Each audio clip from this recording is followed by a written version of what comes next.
do create scarring with it. Anytime you bruise, you create scars.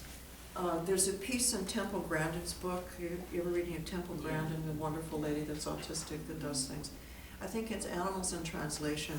And she's talking about them going through a chute, and they're getting bruised in the tenderloin, which is the psoas, which is the filet mignon, right? And they don't want bruises in the filet mignon because the butchers have to cut out the bruise and throw that away, and that's a big piece of money that they're throwing away. So they wanted her to find out how come the cows are getting bruised. She finds out how the cows are bruised, and then she makes the remark of, well, what's the big deal with the cows being bruised? She says, can't we just put them back in the feedlot for a week or two, the bruise goes away, and then we put them through and slaughter them, we could use that. She says, no, you can't. After the bruise is healed, it leaves behind a fibrous mass that you have to cut out and throw away. So you don't want them bruised in the first place at all. So if you leave bruises, you're leaving fibrous mass behind.